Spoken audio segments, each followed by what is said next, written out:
Good morning dear students. आप सभी का इस एजुकेशनल यूट्यूब चैनल पर हार्दिक स्वागत है।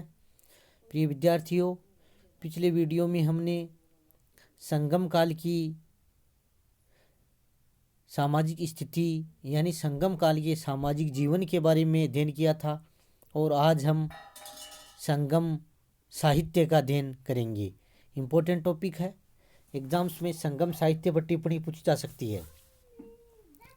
दक्षिणी भारत में पांड्य शासकों के संरक्षण में कुल 3 संगम आयोजित किए गए, जिनमें संकलित साहित्य को संगम साहित्य की संज्ञा दी जाती है।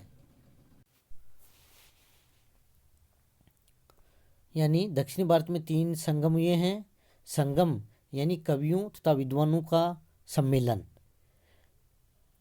संगम साहित्य तमिल भाषा में लिखित है। इम्पोर्टेंट बात है कि संगम साहित्य वो तमिल भाषा में लिखा गया है।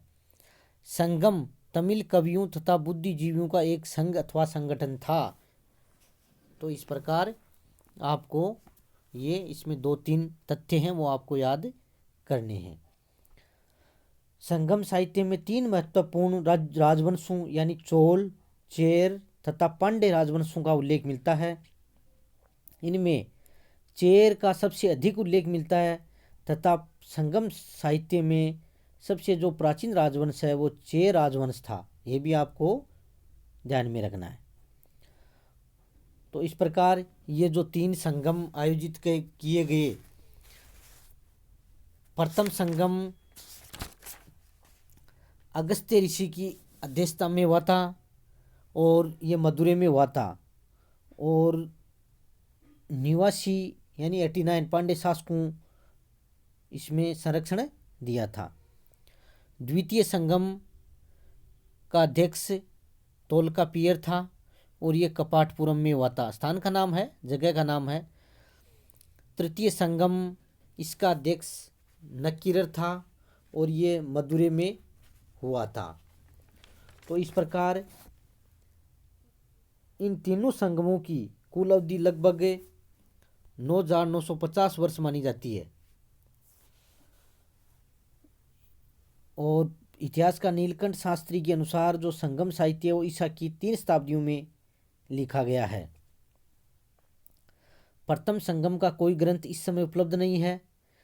तृतीय संगम के भी अधिकांश ग्रंथ नष्ट हो गए हैं, लेकिन जो भी तमिल साहित्य बचा है, अवशिष्ट जो तमिल साहित्य वो तीसरा संगम से संबंधित है। संगम काल की या संगम युगीन साहित्य की महत्वपूर्ण रचनाएं द्वितीय संगम का एकमात्र ग्रंथ है तोलकापियम। ये द्वितीय संगम का एकमात्र ग्रंथ हमें प्राप्त है अभी तक, तोलकापियम।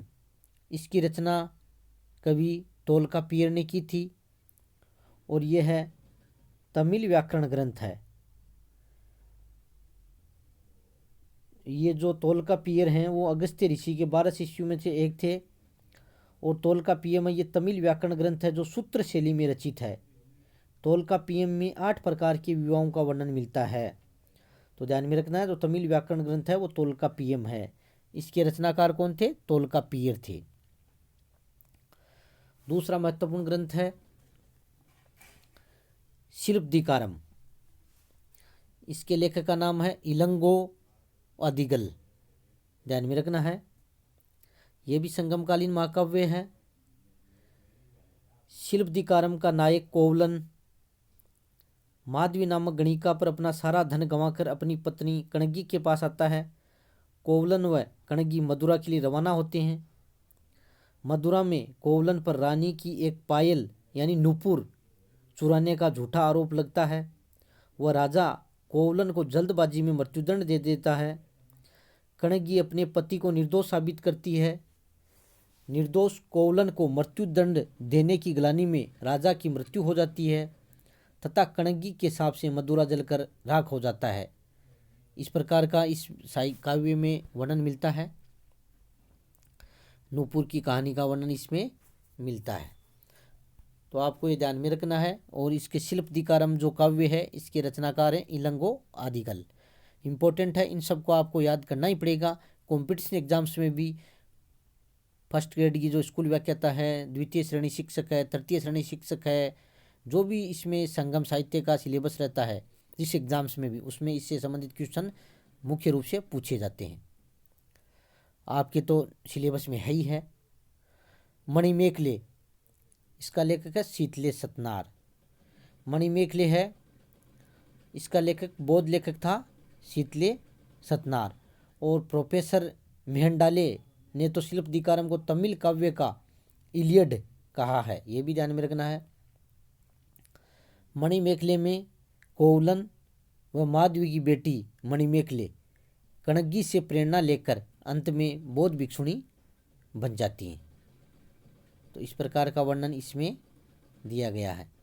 मणिमेखले का लेखक मदुरै का बौद्ध अन्न व्यापारी शीतले सतनार था। तो इस प्रकार ये आपको याद करना है। जीवक चिंतामणि, ये भी तमिल ग्रंथ है, इसका लेखक है तिरुतक देवर, ये भी आपको ध्यान में रखना है। कुरल, ये भी तमिल ग्रंथ है, सबसे प्राचीन तमिल ग्रंथ माना जाता है कुरल, इंपॉर्टेंट है। सबसे प्राचीन तमिल ग्रंथ कौन क्या माना जाता है? कुरल माना जाता है। इसके लेखक कौन है?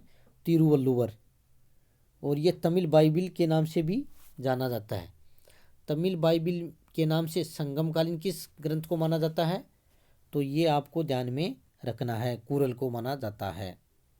अहनानुरु, रुद्र शर्मन। अहनानुरु जो ग्रंथ है इसके लेखक रुद्र शर्मन थे।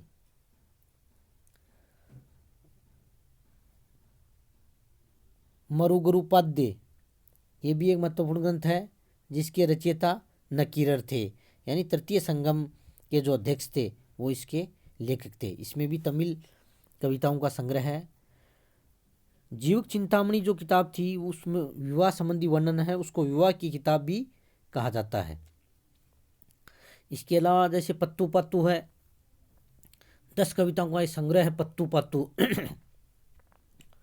वह भी कावेरी पत्तनम पर रचित एक लंबी कविता है।